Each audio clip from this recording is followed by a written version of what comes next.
34쪽. 구름이 무심탄 말이 아마도 허랑하다. 구름, 세모, 간신. 허랑하다. 믿을 수 없다. 믿기 어렵다. 중천에 떠 있어. 중천. 자, 높은 하늘이잖아. 조정. 권력의 중심.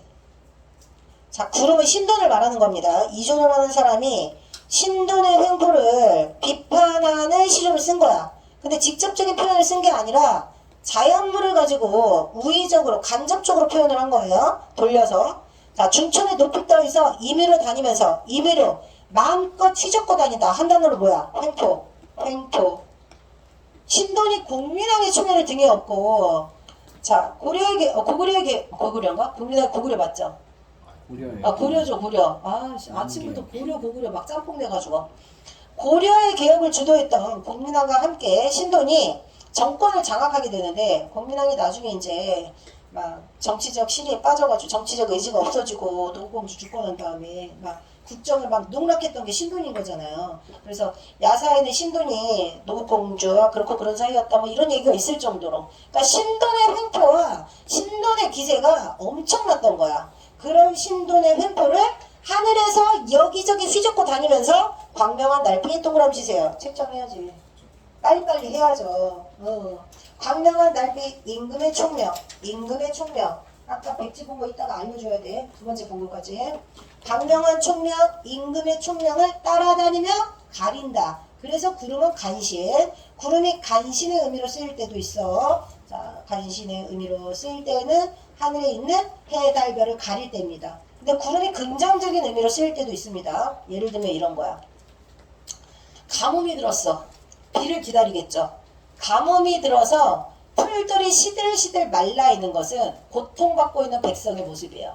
그러면 구름이 어서 빨리 비를 내리기를 바라는 거야. 그럼 그때 구름이 내리는 비는 뭐겠어요? 임금의 선정인 겁니다. 이렇게 긍정적인 의미로 해석될 때도 있다는 거. 근데 여기에서는 간신, 신돈을 의미한다. 그 다음 두 번째, 국화야 너는 너의 사물동품 다 지내고, 국화야 너 이런 거 나오면 자유물을 전부 다 의인화 시켰을 것이고, 국화는 사분자 중에 하나니까 뭐 하겠니? 국화의 속성을 통해서 지조 있고 절기 있는 선비를 예찬하는 노래. 직접적으로 아니고 간접적으로 돌려 말하기입니다. 자, 국화는 지조와 절기의 상징이고요. 관습적 상징에 해당합니다. 낙목 한천 세모 치시고 3월 동풍 동그라미 치세요. 3월 동풍은 온갖 꽃이 만발한 봄이야. 봄. 봄에 따뜻한 봄바람이 불면 꽃이 필 텐데 국화는 봄에 피는 꽃이 아닙니다. 낙목 한천, 낙엽이 지는 서리가 내리는 추운 가을날에 그 시련과 고난의 계절에 피는 꽃이 국화야. 그래서 국화는 어떤 어려움 속에서도 서리를 이겨내고 꽃을 피운 고고한 선비의 절개를 상징합니다. 오상고절 동그라미 치세요. 국화를 예찬할 때는 오상고절, 대나무를 예찬할 때에는 세한고절, 세한고절. 추운, 찬, 서리, 눈 모두 이겨내고 대나무도 꽃을 피운다. 그 다음 매화를 예찬할 때에는 아치고절, 세 개 모두 자연물 예찬. 근데 여기서 말하는 자연물은 모두 선비 지조절개를 상징한다. 할인이 뭐 해야 되는지 알지? 단톡에 있는 거. 지금까지 밀린 거 다. 전부. 너는 시험을 3개를 다 통과해야 돼.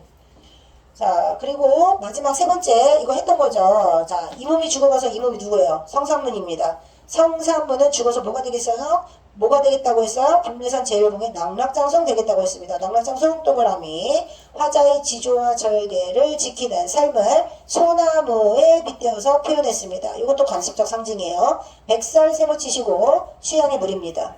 시흥대군을 따르는 불의한 무리들이 만건곤 온 세상에 가득하다. 도겨청청하리라 도겨청청 동그라미. 나 홀로 끝까지 단중에 대한 지조와 절개를 지키리라. 단신가입니다. 단신가. 성산문의 절이가하고 정봉주의 단신가. 공책이 필기 준 거 있지? 시험에 나옵니다. 자, 35쪽 1번 5번입니다. 관습적 의미. 그다음 2번이에요. 숭고한 삶의 태도에 대한 지향 동그라미 치세요. 화자가 지향하는 것은 국화처럼 소나무처럼 지조와 절개를 지키는 삶이야. 숭고한 동그라미. 그 다음 3번 홍진의 묻힌분내 상충곡 발표. 강호가도 적으세요. 강호가도는 자연에서 안빈낙도 안분지조 물화일체 적어. 자연에 머무르며 안빈락도 안분지족 무라일체를 추구하는 삶을 노래한다. 이런 노래를 강호가도라고 합니다. 장르야. 강호가도의 장르의 특징은 자연에 묻혀서 자연을 지향하면서 자연 안에서 소박하지만 만족하면서 즐거움을 누리면서 살겠다. 홍진에 묻힌 분들 줄쳐. 홍진 세모 치시고요. 붉은 먼지가 더러운 붉은 먼지가 가득한 속세. 속세에서의 삶을 홍진이라고 표현합니다. 필수 시어예요. 홍진하고 반대는 자연입니다. 자연을 드러내는 시어, 강호, 명월, 바람 뭐 이런 것들 등등등. 홍진에 묻힌 분들 뭐 하는 거야? 말을 건네는 표현. 자, 화자의 말투가 1번 독백, 2번 말을 건넨다, 3번 대화한다. 그 중에서 말을 건네는 표현이야. 그럼 여기에서 청자는 누구예요? 홍진에 묻힌 분들이에요. 화자는 누구냐? 풍월주인입니다. 풍월주인 동그라미. 자, 자연의 주인 나야. 자, 풍월주인 옆에다가 적으세요. 자부심.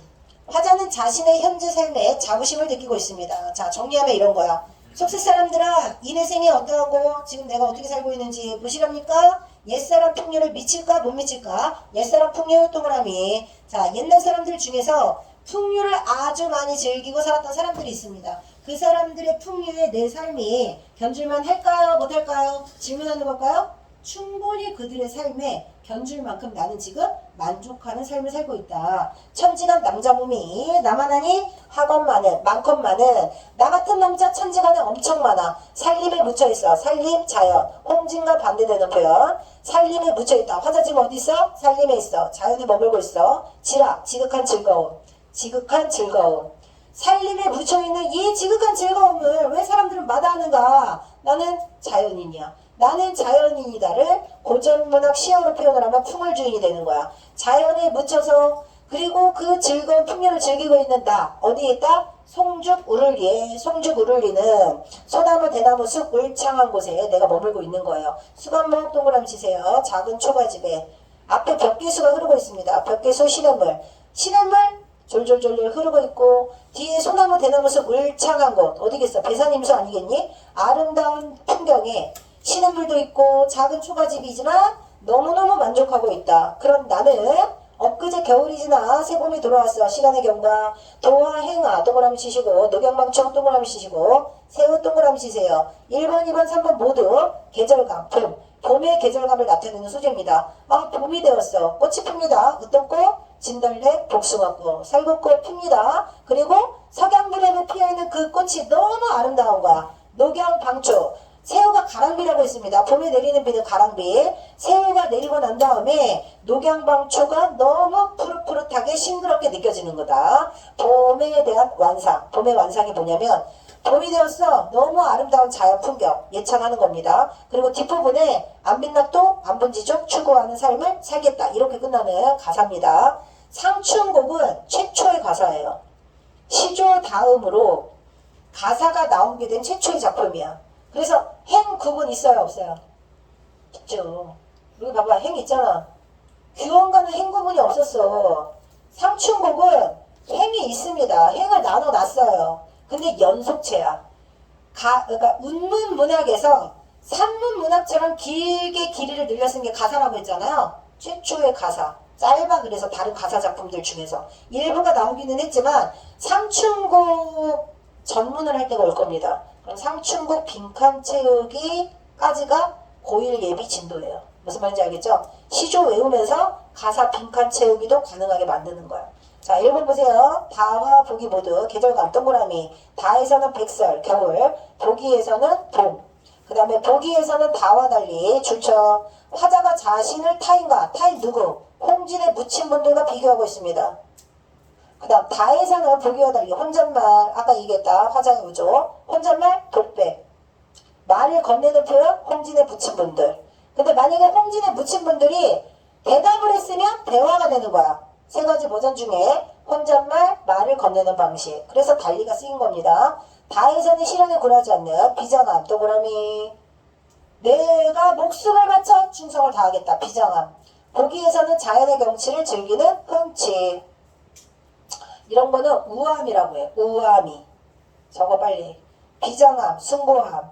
그리고 상충곡은 무함이 자연을 즐기겠다 이런 뜻이에요. 그 다음 다에서 백설은 화자의 태도를 강화하는 거야. 화자가 충성을 다하려고 하는 사람들에게 백설은 시련과 고난이겠죠. 시련과 고난. 이성계 무리가 백설로 표현된 시조도 있었다. 그리고 홍지는 화자의 갈등을 유발하는 아니야. 갈등은 아니고요. 화자가 지양하는 것. 지양. 속세. 주의 지양. 그 다음 화자가 지향하는 것. 송죽 우를리. 송죽 우를리 살림. 자연. 답은 5번이다.